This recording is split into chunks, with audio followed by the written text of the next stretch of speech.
सभी का बहुत ही स्वागत है आज के वीडियो लेक्चर में। मैं हूं दिशा कार्य और आप सभी का स्वागत करती हूं इस अमेजिंग सेशन में, जहां पे हम करने वाले हैं case studies of chapter number 7 जो कि है डायरेक्टिंग। अब केस स्टडीज पे इतना फोकस क्यों भाई? आपने देख ही लिया है कि 50% जो है आपके एग्जाम में केस स्टडीज आने वाली है, तो केस स्टडीज को करते रहना, उसकी प्रैक्टिस बहुत ही जरूरी है मेरे दोस्त, और इसीलिए इसको जरूर करना है। तो चलिए शुरुआत करते हैं बिना कोई टाइम वेस्ट किए हुए इस केस स्टडी के सेशन के साथ। और आपका फर्स्ट क्वेश्चन यहाँ पे क्या है? देखिए क्वेश्चंस बहुत बड़े आते हैं, पहले भी बार बार लगातार बताते आ रही हूँ कि क्वेश्चंस बहुत ही बड़े आते हैं। बहुत बार इनको पढ़ने में आती है दिक्कत, क्योंकि एग्जाम में समय की होती है पाबंदी। तो यहाँ पे लिमिटेड टाइम में इन केस स्टडीज को कैसे क्विकली सॉल्व करें? तो सबसे पहले केस को पढ़ना ना, सबसे पहले आप किसको पढ़ोगे? तो आपके केस के जो मेन क्वेश्चंस होते हैं आप उनको पढ़ोगे। याद रखिएगा जो स्टोरी लाइन होती है उनको हम कहते हैं केस, जबकि इनके जो फाइनल क्वेश्चंस होते हैं इनको आपको आंसर करना होता है। तो इस केस स्टडी में दो इंपॉर्टेंट क्वेश्चंस पूछे गए हैं।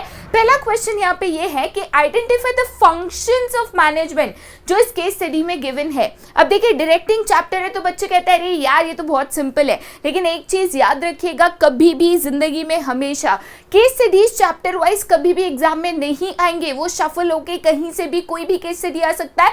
दूसरी चीज, एक केस स्टडी में मल्टीपल चैप्टर की क्वेश्चंस आ सकते हैं, तो यहाँ पे प्रैक्टिस बहुत जरूरी है मेरे दोस्त। ठीक है, तो सबसे पहले डिफरेंट फंक्शंस ऑफ मैनेजमेंट आपको यहाँ पे बताना है जो इस केस में मेंशन है। और दूसरी इंपॉर्टेंट चीज कि इसमें कोई तो एक टाइप ऑफ इंसेंटिव बताया गया है under which the employees are motivated. Incentives के बारे में तो आपने और मैंने दोनों ने पढ़ा था कि दो टाइप के इंसेंटिव्स होते हैं। कौन से होते हैं? Monetary and non monetary. तो इस केस में कौन सा टाइप ऑफ इंसेंटिव है? मॉनेटरी है, नॉन मॉनेटरी है? अगर सब टाइप भी बता सकते हो तो भाई सोने पे सुहागा। ठीक है, चलिए जाते हैं केस स्टडी के ऊपर। केस स्टडी क्या कहता है? मिस्टर नाथ जो रिसेंटली अपॉइंट हुए थे एज अ प्रोडक्शन मैनेजर, किधर अपॉइंट हुए थे मेरे दोस्त? तो सनटेक लिमिटेड में उनको अपॉइंट किया गया था और उनका काम क्या था? तो जूट बैग्स को बनाना। अब देखिए गवर्नमेंट ने प्लास्टिक बैग्स को कर दिया था बैन, और इसीलिए इनको क्या बनाना था? जूट बैग्स बनाना था। अब उन्होंने एक टारगेट सेट कर दिया अपनी टीम के लिए। क्या टारगेट सेट किया? तो 1000 जूट बैग्स आपको एक दिन में बनाने। ठीक है, तो गवर्नमेंट ने कर दिया प्लास्टिक बैग्स को बैन। अब प्लास्टिक बैग्स बैन हो गए तो हम क्या प्रोड्यूस कर रहे हैं? जूट बैग्स को प्रोड्यूस कर रहे हैं। और इसीलिए मैनेजर साहब ने कह दिया कि एक दिन में भाई साहब कम से कम 1000 जूट बैग्स जो है वो यहाँ पे बननी चाहिए। ठीक है, लेकिन हुआ ये कि एम्प्लॉयज जो है वो ये टारगेट अचीव नहीं कर पाए। एनालिसिस के बाद पता चला कि एम्प्लॉयज वर डीमोटिवेटेड और इसीलिए वो अपने बेस्ट में बेस्ट एफर्ट्स नहीं डाल रहे थे। Mister Nath's behaviour is good towards the employees, उनका एटीट्यूड पॉजिटिव है, इसीलिए उन्होंने कुछ इंसेंटिव स्कीम्स यहाँ पे अनाउंस करी। अब हमने तो 1000 बैग्स का टारगेट दे दिया, लेकिन जब हमने एनालाइज किया, पता करने की कोशिश की, तो हमारे जो एम्प्लॉयज है ये टारगेट को पूरा नहीं कर पा रहे थे। तो हमने सोचा क्यों भाई, ऐसा क्यों? कहीं हमने ज्यादा तो टारगेट नहीं दे दिया? देखने के बाद मिस्टर नाथ को पता चला कि ऐसा नहीं है कि हमने ज्यादा टारगेट दे दिया, बट दिक्कत ये है कि एम्प्लॉयज उतने ज्यादा अभी तक मोटिवेटेड नहीं है, दे आर डीमोटिवेटेड, और इसीलिए वो बेस्ट ऑफ द एफर्ट्स नहीं डाल रहे, इतनी मेहनत नहीं कर रहे। लेकिन मिस्टर नाथ है ना थोड़े से चिल टाइप ऑफ आदमी थे, बहुत ही समझदार इंसान थे। तो एम्प्लॉयज को डांटना, चिल्लाना, रस्टिकेट कर देना, सस्पेंड कर देना, ऐसा इन्होंने कुछ नहीं कहा। उन्होंने एक इंसेंटिव प्लान बनाया। उन्होंने सोचा कि ठीक है मेरे एम्प्लॉयज डिमोटिवेटेड है, तो कुछ ऐसा करते हैं जिनसे इन एम्प्लॉयज को मोटिवेट किया जाए। क्या इंसेंटिव प्लान बना? तो सबसे पहली चीज उन्होंने अवार्ड एंड सर्टिफिकेट की स्कीम लाई, जिससे एम्प्लॉयज का मोरल बूस्ट हो सके कि भाई अगर कोई इंसान है बहुत अच्छा परफॉर्म कर रहा है, best performer of the year, best performer of the month, ऐसे अवार्ड सेरेमनीज में इनको जो है रिकग्निशन दिया जाएगा।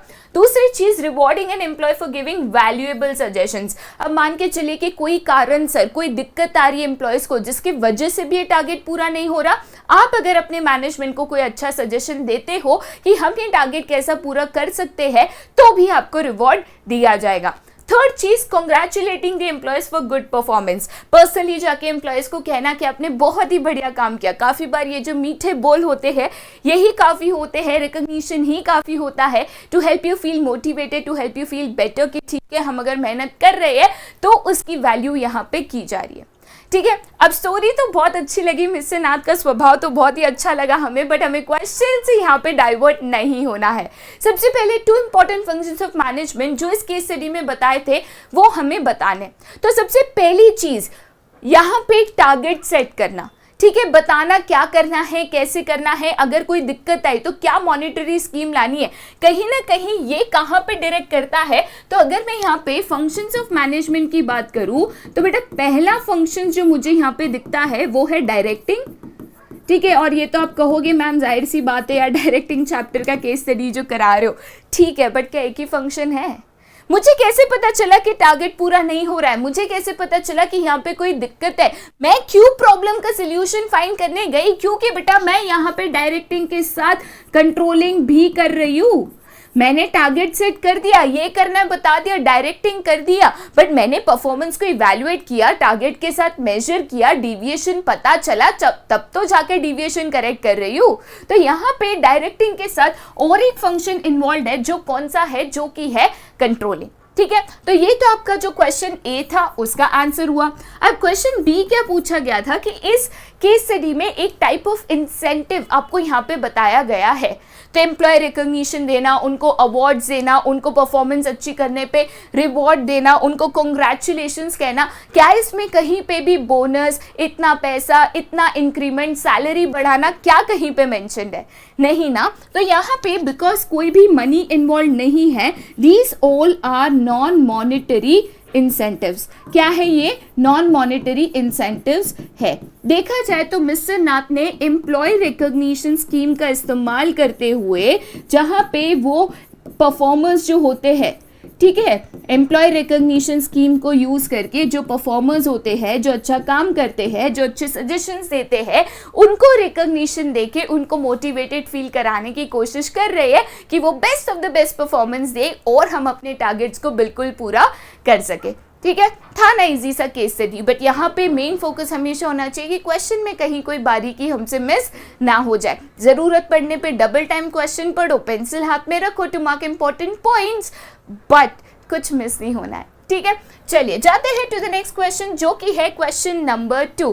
अगेन मेन क्वेश्चन पहले पढ़ेंगे। यहाँ पे कहा गया है कि कोई भी 2 एलिमेंट्स ऑफ डायरेक्टिंग आपको यहाँ पे बताना है, ठीक है, and that too by quoting the lines. मतलब 2 एलिमेंट्स ऑफ डायरेक्टिंग यहाँ पे मेंशन्ड है जिनको आपको बताना, और कौन से स्टेटमेंट या कौन से कोड से आपको ये पता चल रहा है ये भी आपको स्पेसिफिकली मेंशन करना है, ठीक है। चलिए जाते हैं हमारे केस पे। केस ही कहता है कि messrs Beta limited deals in consumer goods और उन्होंने 100 वर्कर्स एंड 10 ऑपरेटिव मैनेजर्स को यहाँ पे एम्प्लॉय किया, ठीक है।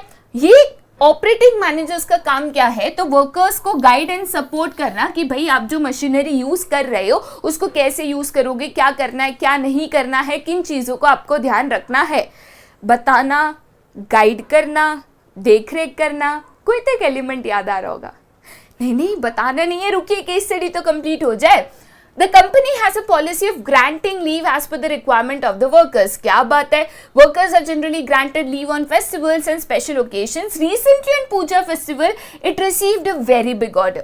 अब जनरली कंपनी बहुत ही एम्प्लॉय फ्रेंडली है, ठीक है। जब भी उनको छुट्टी की ज़रूरत पड़ती है वो उनको एडजस्ट करके छुट्टी दे देते हैं। बड़े बड़े तीज त्योहार होते हैं तो हर व्यक्ति चाहता है कि वो फेस्टिवल्स अपने फैमिली के साथ मनाए, तो तभी भी उनको छुट्टियां दी जाती है।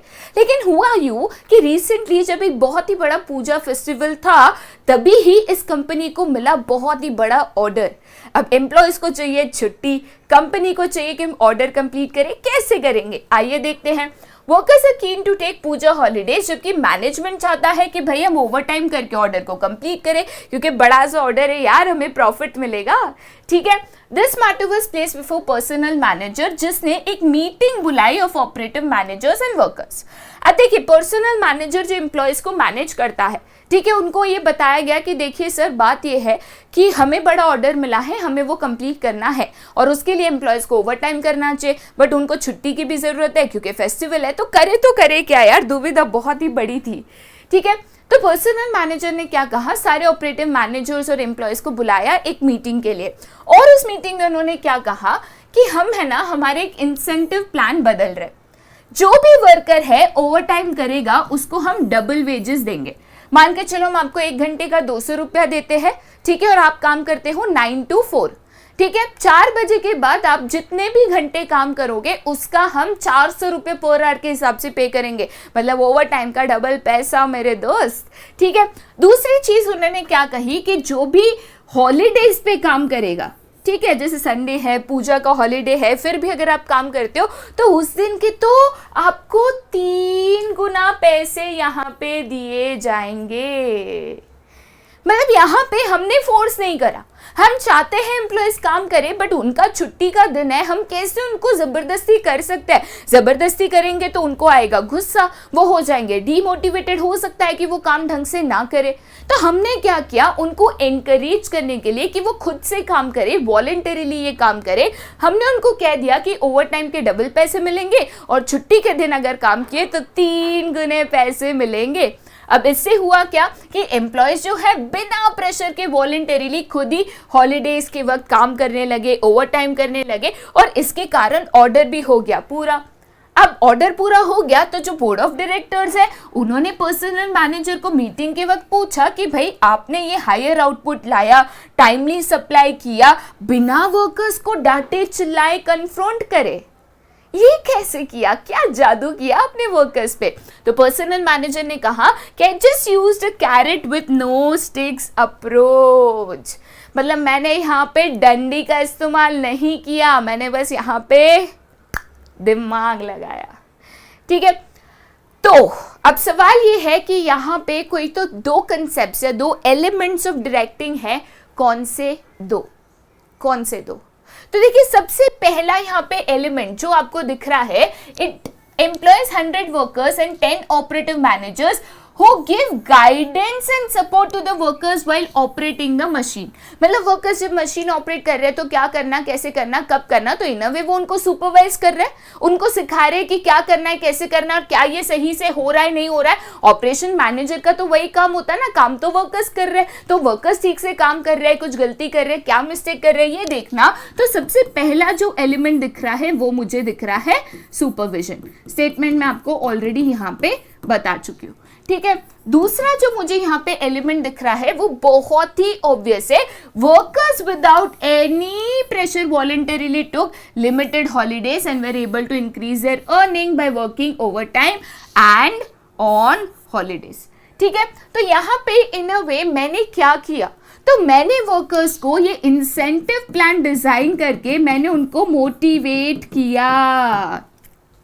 मैंने उनको क्या किया, मोटिवेट किया। मैंने उनको एक कारण दिया to work more, to work overtime, to work on holidays. मैंने उनको एक मोटिवेशन दिया, एक रीजन दिया, एक कारण दिया कि भाई आप ज़्यादा काम करोगे तो उसके ज़्यादा पैसे भी मिलेंगे, तो आपको बिल्कुल इसको करना चाहिए। तो 2 most important elements of directing यहाँ पे दिखाई दे रहे हैं, एक सुपरविजन और दूसरा मोटिवेशन, ठीक है। चलिए आगे जाते हैं टू क्वेश्चन नंबर 3। अब ये थोड़ा सा easy peasy lemon squeezy type of question है, ठीक है, क्योंकि 2 भारी भरकम ऐसे क्वेश्चन सर पे आ गए, फिर थर्ड ऐसा भारी भरकम डालूंगी तो आप बोलोगे कुछ नहीं समझ रहा, स्किप वीडियो, है ना। चलिए ठीक है, थर्ड इजी क्वेश्चन पे जाते, थोड़ा सा इजी पीजी, बट ऐसा नहीं कि एग्जाम में आता नहीं है। देखिए एग्जाम में ना सारे टफ क्वेश्चन नहीं आते, बिना मतलब बहुत बार बच्चों को इतना डराया जाता है ना वो एग्जाम फियर क्रिएट करने के लिए कि यार पेपर बहुत हार्ड आता है, यार पेपर बहुत लेंदी आता है। मैं तो कहूँगी अपने सीनियर से पूछो ही मत, ठीक है, खुद ही सैम्पल पेपर्स उठाओ, PYQs उठाओ, सॉल्व करके देखो, तुम्हें समझ में आ जाएगा कि जो एग्जाम का लेवल होता है, जो बिजनेस स्टडीज इको के पेपर्स आते हैं, they are always moderate level, बच्चा मॉडरेट होते हैं, डिफिकल्ट नहीं होते हैं, ना टू ईजी होते, दे आर मॉडरेट, ठीक है। तो 20% क्वेश्चन डिफिकल्ट होते, बाकी जो 80% है ईजी मॉडरेट होते हैं, इतना दिक्कत नहीं आता है, टेंशन नहीं लेने का, ठीक है। चलिए आगे जाते हैं with the next case study. Sadaf is the CEO of a reputed company. क्या बात है, CEO madam. She introduced appropriate skill development programs and a sound promotion policy for the employees of her company। अब सदाफ जो है एक CEO थी एक company की, ठीक है। चलो CEO है तो CEO बहुत सारे इंपॉर्टेंट डिसीजंस लेते हैं, तो इन्होंने भी ऐसा ही एक इंपॉर्टेंट डिसीजन लिया और उन्हें अपने एम्प्लॉयज़ के लिए स्किल डेवलपमेंट प्रोग्राम्स बनाए कि हमारे जो एम्प्लॉयज़ है नई नई चीज़ें सीख सके, न्यू स्किल्स इनकलकेट कर सके और उन्हें भी better growth and better career opportunities जो है यहाँ पे मिल सके, ठीक है। उसी के साथ उन्होंने एक sound promotion policy for the employees भी बनाई कि भाई अभी मेरे एम्प्लॉयज है, इतनी मेहनत कर रहे हैं, ठीक है, इतना ज़्यादा एफर्ट्स डाल रहे हैं, तो जैसे जैसे वो उनके एफर्ट्स बढ़ते जाएंगे उस हिसाब से हम उनके प्रमोशंस करते जाएंगे। उसके अलावा to motivate and retain the best talent, जो हर एक कंपनी के लिए ज़रूरी होता है कि जो भी उनके इंपॉर्टेंट क्रूशियल एसेट्स होते हैं, इंपॉर्टेंट एम्प्लॉयज़ होते हैं, उनको रिटेन करे कि वो आपको छोड़ के ना जाए। सदाफ जी ने क्या कहा, उन्होंने किया एक जॉब्स ऑफ मैनेजर को डिजाइन किया जहां पे उन्होंने greater variety of work content दिया। Greater variety of work content मतलब क्या? देखिए, जब आप एक सीनियर लेवल पे काम करते हो, आप रोज वही काम करोगे, it will feel like robotic कि रोज आओ वही काम करो, रोज आओ वही काम करो, बहुत बोर हो जाते हैं। प्लस ऐसे होता है यार मजा नहीं आ रहा है, प्लस कुछ सीखने नहीं मिलता। तो यहाँ पे सदाफ ने ये चीज़ ना हो, उनके एम्प्लॉयज़ के साथ ना हो, वो ऐसे फील करके स्विच करने का ना सोचे, इसीलिए उन्होंने केयरफुली उनके काम को इस तरीके से डिज़ाइन किया कि उनको मल्टीपल चीज़ें करने का मौका मिले, मल्टीपल चीज़ें सीखने का मौका मिले और उनकी ग्रोथ एंड डेवलपमेंट कभी ना रुके। राइट, सवाल यहाँ पे ये है कि 2 इंसेंटिव्स है जो सदाफ ने यहाँ पे इंट्रोड्यूस किए हैं अपने एम्प्लॉयज़ को मोटिवेट करने के लिए। कौन से हैं वो 2 इंसेंटिव्स, कौन से हैं? तो एक देखिए, सबसे पहले तो यहाँ पे बता रहे हैं कि greater variety of work. Greater variety of work क्या होता है? जहाँ पे आपको आपके काम में और ज्यादा चीजें लर्न करने का मौका मिलता है, बहुत सारी चीजों में काम करने का मौका मिलता है, जिसको बेटा क्या कहते हैं, जिसका टेक्निकल वर्ड है जॉब एनरिचमेंट। ये जॉब एनरिचमेंट का मतलब बेटा क्या होता है? जहां पे मैं जो काम कर रही हूँ मोनोटोनस नहीं है, एक ही चीज बार बार लगातार, मुझे क्या सीखने मिल रहा है, जो कर रही हूँ वो तो अभी आता है ना। तो जॉब एनरिचमेंट, बेटर एक्टिविटीज, मोर एक्टिविटीज, ज्यादा काम, mixture of challenging task, job enrichment. ठीक है, दूसरी चीज यहाँ पे डायरेक्टली कहा गया है कि उन्होंने एक ऐसा इंट्रोड्यूस किया अप्रोप्रिएट स्किल डेवलपमेंट प्रोग्राम, जिससे लोग जो है सीख सके। देखिए, मैं अपने स्किल्स को डेवलप कर सकूं, एनहांस कर सकूं, बेटर कर सकूं। ठीक है, तो ये यहाँ पे कौन सी चीज की बात की जा रही है? तो ये यहाँ पे करियर एडवांसमेंट की बात की जा रही है। राइट, तो सदाफ जो है इन्होंने 2 इंपॉर्टेंट चीज़ें, 2 इंपॉर्टेंट इंसेंटिव्स अपने एम्प्लॉयज़ को मोटिवेट करने के लिए यहाँ पे बनाए कि उनके एम्प्लॉयज़ रिटेन हो, छोड़कर ना जाए। एक तो उन्होंने उनको एडिशनल स्किल्स सिखाकर उनके करियर एनहांसमेंट पे फोकस किया, करियर डेवलपमेंट पे फोकस किया कि यहाँ पे ये लोग जो है अपने करियर को और एनहांस कर सके, बेटर कर सके, न्यू चीज़ें सीख सके। दूसरा जो है, उनके काम को उस तरीके से डिज़ाइन किया गया कि वो बेटर चैलेंजिंग टास्क कर सके और चीज़ें सीख सके और अपने करियर में आगे जा सके। 2 इंपॉर्टेंट चीज, सही की या नहीं, नीचे कमेंट सेक्शन में जरूर बताइएगा। चलिए ठीक है, आगे जाते हैं टू द नेक्स्ट क्वेश्चन, जो यहाँ पे राजू के बारे में है। अब ये भी बहुत ही easy peasy type of question है कम्युनिकेशन वाले पार्ट से, जहां पे ये पूछा जा रहा है कि Raju is a good orator. वो जब कहता है बहुत ही अच्छे तरीके से डिटेल में हल्लू हल्लू आराम से एक्सप्लेन करके बातें करता है, मतलब गुड ओरेटर है। पर दिक्कत ये है, बोलते टाइम तो बहुत बढ़िया बोलता है, लेकिन जब सुनने की बारी आती है ना, he is not a good listener. ठीक से सुनता नहीं, आधी अधूरी बातें सुनता है, ध्यान नहीं होता है उसको, ठीक से सुनता नहीं। उसके कारण क्या होता है, he does not listen to the instructions given by the supervisor carefully and complete, और इसीलिए उसका जो वर्क है ठीक से कंप्लीट नहीं होता। अब देखिए, काम करना है, काम कैसे करना है, यही अब ठीक से नहीं समझोगे, नहीं सुनोगे तो भाई काम ठीक से कर पाओगे क्या? नहीं। राजू के साथ भी यही होता है कि भाई यहाँ पे वो काम करना चाहते हैं, पर जब इंस्ट्रक्शंस दिए जाते हैं वो चले जाते हैं अपनी ही दुनिया में। ठीक है, और उसके कारण बाद में इंस्ट्रक्शंस फॉलो नहीं कर पाते और एंड में वर्क का रिजल्ट सही नहीं आता। अब सवाल ये है कि यहाँ पे कौन सा कम्युनिकेशन कंसर्न है, कौन सा कम्युनिकेशन, और ये कौन से कैटेगरी ऑफ बैरियर में आता है, और इस बैरियर को कैसे मिटिगेट, रेड्यूस, हटाया जाए, कम किया जाए।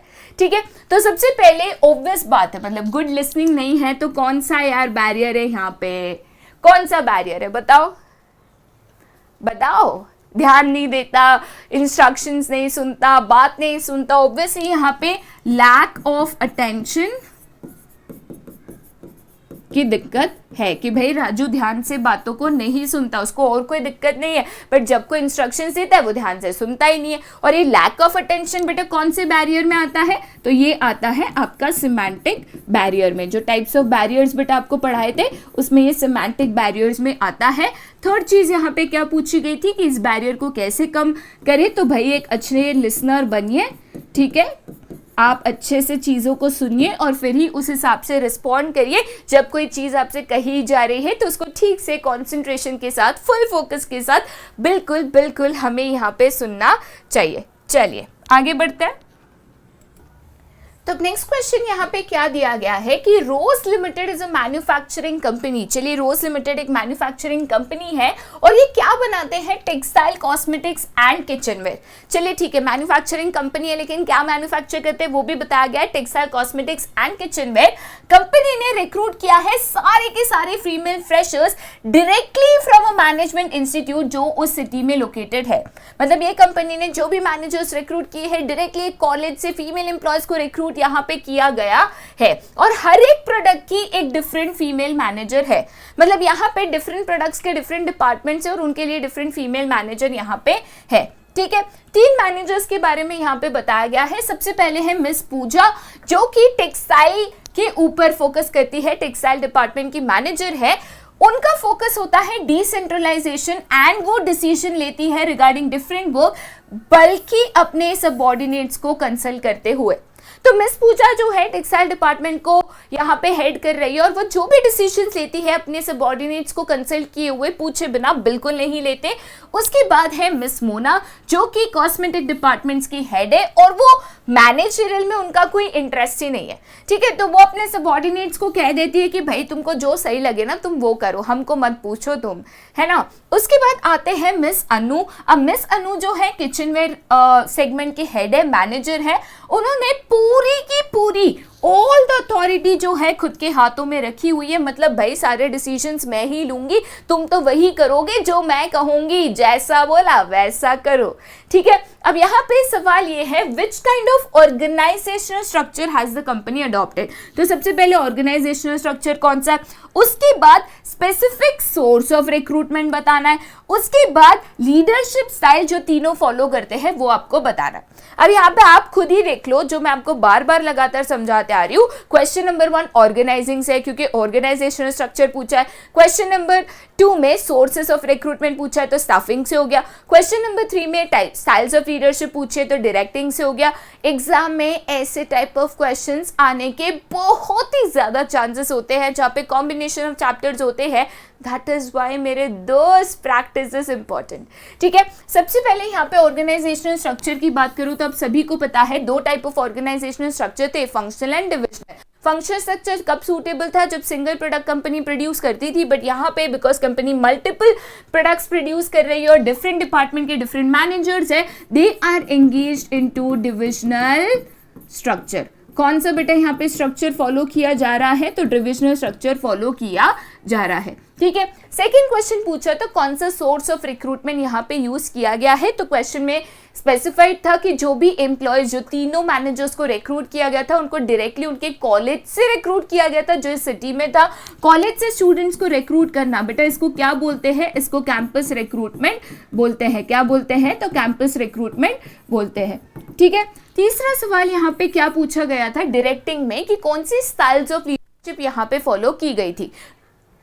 यहाँ पे 3 व्यक्ति का यहाँ पे जो है 3 व्यक्ति का मेंशन किया गया था, तो हमें तीनों की स्टाइल्स ऑफ लीडरशिप यहाँ पे बतानी होगी, राइट। सबसे पहले यहाँ पे मेंशन किया गया था मिस पूजा का। मिस पूजा जो है अपने सबऑर्डिनेट्स को कंसल्ट कर कर ही डिसीजन लेती थी। तो मैं अगर यहाँ पे मिस पूजा की बात करूँ तो वो कौन सा स्टाइल हो गया जहाँ पे आप अपने सबऑर्डिनेट्स को पूछकर ही डिसीजंस लेते हो, इसको कहते हैं डेमोक्रेटिक लीडरशिप स्टाइल। ठीक है, उसके बाद यहाँ पे मेंशन किया गया था मिस मोना का, जिनको मैनेजमेंट में कोई इंटरेस्ट नहीं था। उन्होंने कहा सबऑर्डिनेट्स को जो करना है वो करे। तो मिस मोना कौन सा यहाँ पे लीडरशिप स्टाइल फॉलो करती है, जिसको कहते हैं लेज़र फेयर या तो फ्री रेन लीडरशिप स्टाइल। ठीक है, 2 नाम है इसके, देन तीसरा यहाँ पे मेंशन किया गया था किसके बारे में, तो यहाँ पे मेंशन किया गया था मिस अनु के बारे में, जो सारी अथॉरिटी खुद के हाथ में रखती है और एम्प्लॉयज को कहती है कि मैं जो कहूँ तुम्हें वही करना है। ये कौन सी स्टाइल ऑफ लीडरशिप है, दिस इज ऑटोक्रेटिक। ठीक है, तो ये बहुत ही इजी क्वेश्चन है, बस थोड़ा सा लेंदी था, बहुत ही इजीली इसको आंसर कर सकते हो, बस ठीक से इसको समझना है। मेनली क्वेश्चन उठाने का रीजन यही था कि यहाँ पे कॉम्बिनेशंस ऑफ चैप्टर्स है जो आपको यहाँ पे समझना है। ठीक है, चलिए जाते हैं नेक्स्ट क्वेश्चन पे। Again this is a little of easy peasy type of question. पूछा गया है साइकोलॉजी लेक्चर चल रहा था of MBA students in icon institute. ठीक है, आइकॉन इंस्टीट्यूट है जहां पे एमबीए के बच्चे हैं, उनका एक साइकोलॉजी का लेक्चर चल रहा था। Lecture discuss that some employees have the desire for status और ego of self esteem and recognition. Psychology lecture में बच्चों को ये समझा जा रहा था कि लोग जो है और उनकी जो जरूरतें हैं वो अलग होती है। कुछ एम्प्लॉयज जो होते हैं उनको चाहिए होता है स्टेटस और ईगो और सेल्फ रिस्पेक्ट एंड रिकॉग्निशन। कुछ को चाहिए होता है जो उनको चाहिए वो उनको मिले, कुछ को acceptance and sense of belongingness चाहिए होता है। ठीक है, कुछ को डिफेंस अगेंस्ट अनएक्सपेक्टेड प्रॉब्लम्स चाहिए होता है, राइट। तो यहाँ पे कौन सा टॉपिक डिस्कस किया जा रहा है साइकोलॉजी लेक्चर में, ये आपको बताना है सबसे पहली चीज। और दूसरी चीज यहाँ पे डिफरेंट नीड्स ऑफ एम्प्लॉयज को डिस्कस किया जा रहा है, डिजायर्स ऑफ एम्प्लॉयज डिस्कस किया जा रहा है, ये कौन से है ये आपको बताना है। अब ये पूरा क्वेश्चन जो है बेटा मास्लोज नीड हायरार्की के ऊपर बेस्ड है। सबसे पहले तो आपको ये बता दो, Maslow's need hierarchy is an important topic. Most of the times इसको डायरेक्ट पूछा जाता है, explain the different needs of Maslow hierarchy, तो आपको डायग्राम के द्वारा इसको एज अ ब्रीफ एक्सप्लेन करना पड़ता है, बट काफी बार इसको एज अ केस स्टडी भी इस तरीके से यहाँ पे पुट किया जाता है। तो सबसे पहला सवाल है यहाँ पे टॉपिक ऑफ साइकोलॉजी लेक्चर जो है, what is the topic of psychology lecture here. तो यहाँ पे मैं अगर टॉपिक ऑफ साइकोलॉजी लेक्चर कहूँ तो टॉपिक क्या है बेटा, तो ह्यूमन नीड्स एंड बिहेवियर। जो मैस्लोज नीड हायरार्की में भी बेटा बताया गया है कि ह्यूमन नीड्स एंड बिहेवियर हमें यहाँ पे स्टडी करना है। ठीक है, उसके अलावा कुछ नीड्स है जो आपको बताना है। अब वन बाय वन आप इसको लिखोगे। ठीक है, कैसे लिखोगे, सबसे पहले आपको कहा है status, ego, self respect and recognition. तो यहाँ पे मैं जो है सेल्फ एस्टीम, सेल्फ एक्चुअलाइजेशन की बात कर रही हूं। ठीक है, स्टेटस, ईगो इसकी बात कर रही हूं, तो मैं यहाँ पे सेल्फ रिस्पेक्ट, रिकॉग्निशन, तो यहाँ पे मैं सेल्फ एस्टीम, सेल्फ एक्चुअलाइजेशन की बात कर रही हूँ। ठीक है, acceptance and sense of belonging.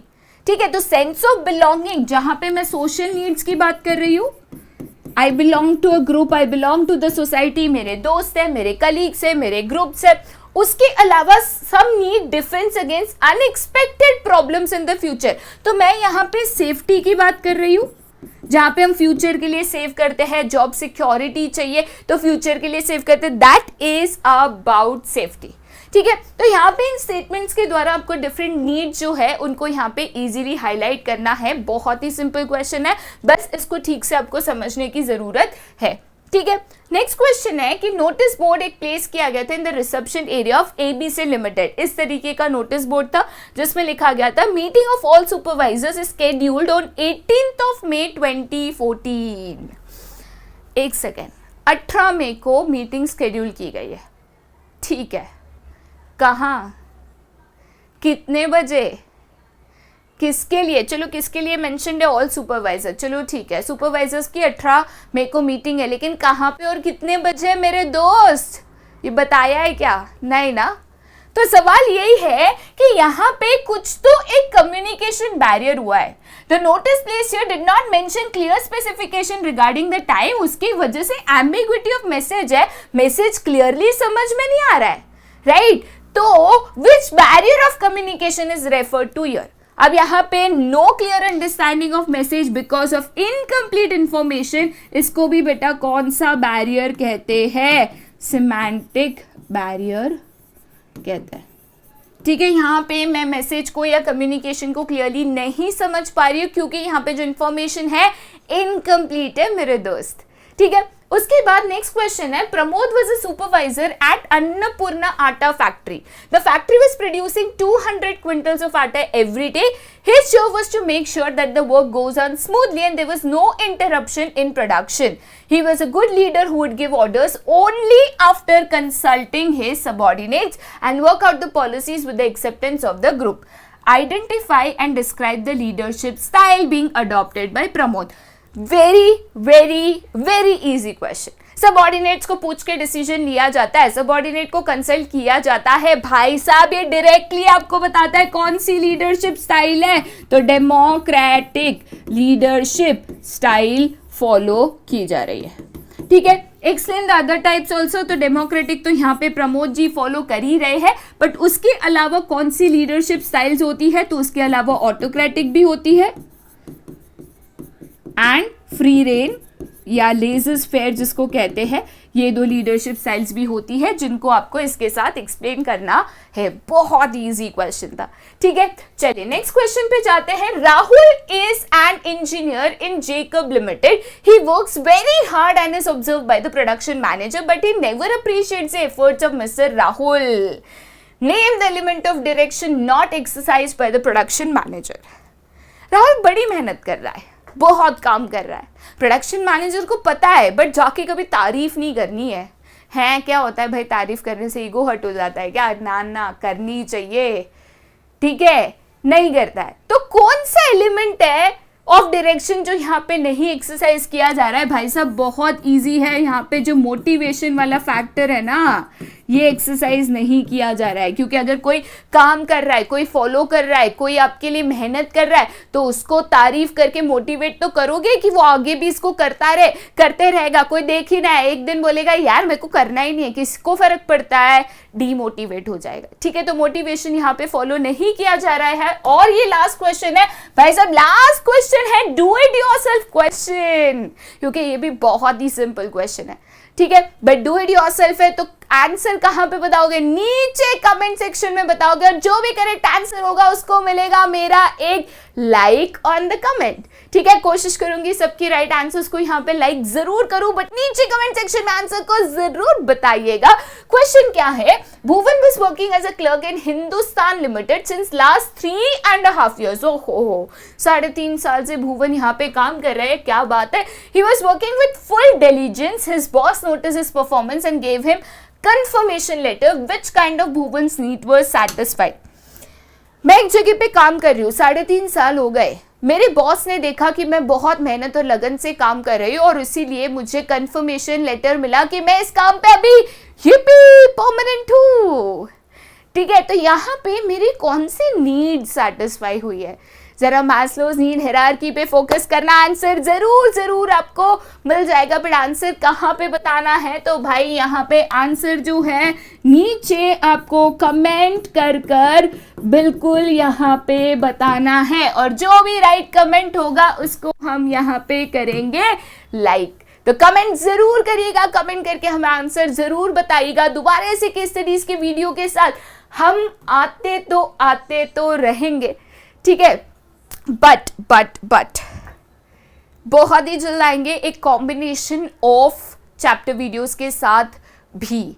ठीक है, जहाँ पे हम डिफरेंट चैप्टर्स की जो केस स्टडीज है उनको कंबाइंड आपके लिए लेकर आने वाले हैं, कॉम्बिनेशन में आपके लिए ज़रूर लेकर आने वाले हैं, सो दैट हमें ये भी समझ में आए कि जब कंबाइंड केस स्टडीज आती है तो किस तरीके से उसको आंसर किया जाता है.